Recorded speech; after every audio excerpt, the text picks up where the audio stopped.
Speaking of being a dad, what happens in education matters. And Erika Sanzi knows that probably better than anybody. She's director of outreach at Parents Defending Education. She's a former educator and elected school board member, currently serves on the board of advisors for the Boys Institute. And she's the mother of 3 teenage boys. Erika, welcome to the Bruce Hooley Show. How are you this afternoon? Hi, I'm great, and thanks for having me. Absolutely. And please pardon me, am I pronouncing it correctly? Is it Sanzi or Sanzi? Well, you are pronouncing it correctly because the name has been butchered over the generations. So it was originally a last name from Italy, and it was Sanzio. And then the O fell off at some point, and then it was Americanized, and now it's Sanzi. So you're saying it perfectly. And now it's Sanzi, is that correct? It is, yep. Okay, Sanzi, got it. Okay, before you came on, Erika, I read Columbus City Schools policy, transgender, gender variant students, and 5517.02, a little bit concerning to me. The school indicates that in situations where the parent or guardian is opposed to any name or pronoun usage changes, school staff will continue to work with families and students in an effort to arrive at a mutually agreeable solution. But before we get into talking turkey about mutually agreeable solutions, I want to start with what the staff is required to do and how you came into this information, which this story broke on the National Desk yesterday. And the title is Exclusive Ohio School District Requires Staff to Use Names and Pronouns. So tell us what you uncovered, Erika. So I don't remember how or why we got tipped off to this district, but I do know that we decided to submit a public records request to the Columbus City Schools to see what their policies were around transgender students. And we've been doing this a lot because we've been tracking policies all over the country, largely because so many people out there doubt that the policies in place now in most school districts are what they are. So when you tell, when I'm on the sidelines of one of my kids' games or out in the community and you tell them about the policy to withhold information from parents about name changes and social transition and, what restrooms and locker rooms kids are using, they just think it sounds so crazy. It can't be true. So we decided that the best way to, bring awareness to the public was to just get our hands on the policies, put the policies out there to the public, and then track them. Now, the bar is very low when I say this. So Columbus City Schools' policy is not nearly as bad as many other districts in the sense that they at least do say that they want parents and guardians to be kept informed. Many districts don't even say that, and they just flat out talk about how the student can, be called whatever they want, use whatever facilities they want, and that the parents have no right to be notified. This, you can tell that they're kind of throwing a bone to the parents. But the problem with this policy, though, is that it also is clearly saying, if you're not on board, we're going to keep pushing and badgering and working on this until you are on board. Mm-hmm. And that does seem to be a problem because when you socially transition a minor, a student, that is a psychosocial intervention. And these schools always write these down. So when a student is going to be called certain thing, use certain facilities, et cetera, there's always a written document. Yep. Once the parent says, no, that's not happening, that really should be the end of the conversation. And you can tell here with this that they've decided that they're going to keep on, meddling with this and with the families until they come around. Yep.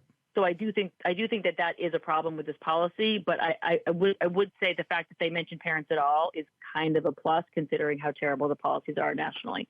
Yes, and I'm going to point our listeners back to an article that I wrote in October of 2022, and the headline is, Are Ohio Schools Being Transparent with Parents and Taxpayers on Transgender Policies? And to your point, Erika, we uncovered in some of Ohio's largest school districts that they were being just flat out deceptive to parents and taxpayers. So if you go to the ohiopressnetwork.com, you can type in that title.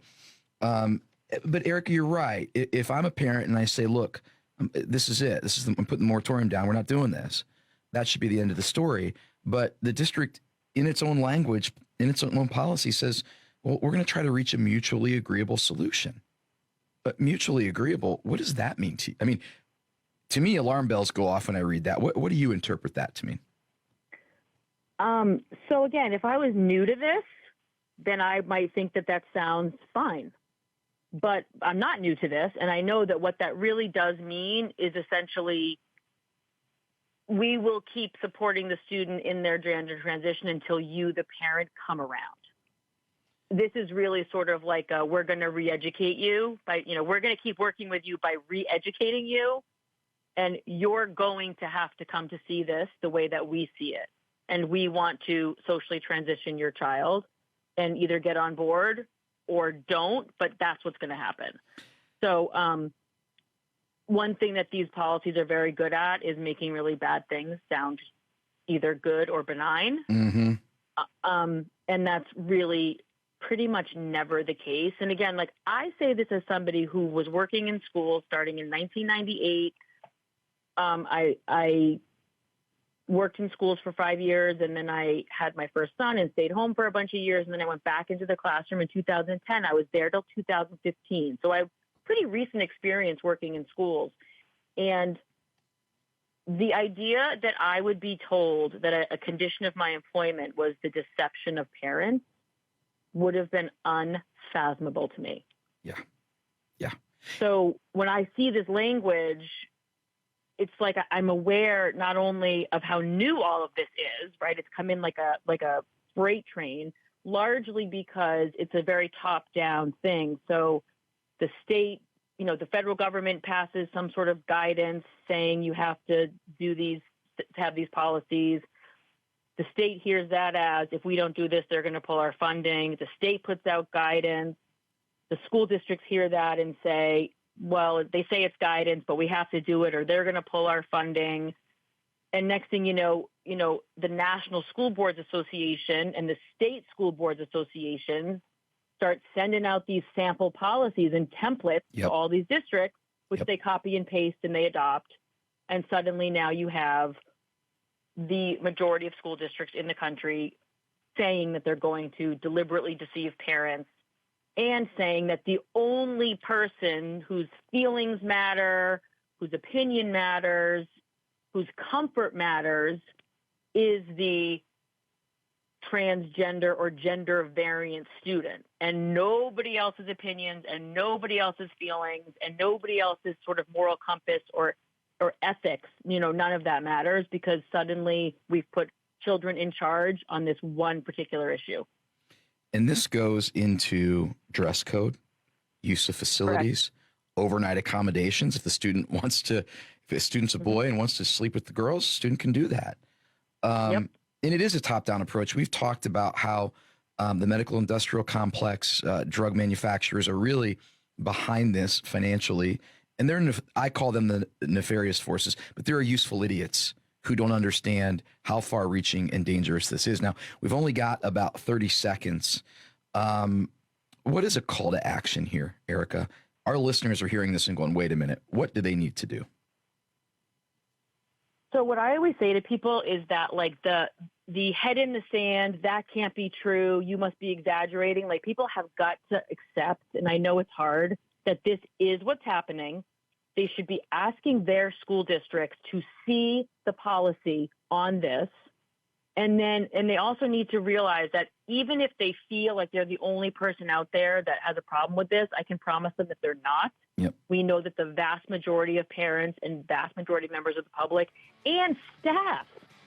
I mean, one of the things people need to know is a lot of staff, they are relying on parents to fight this because they too are very upset being told that they're expected to keep secrets from parents as part of their, conditions for their employment. Yep. And just spread awareness, and make the district be transparent about what their policy is. Erika Sanzi, Director of Outreach. And hey, you'll be back on the show. Thanks for spending time with us today.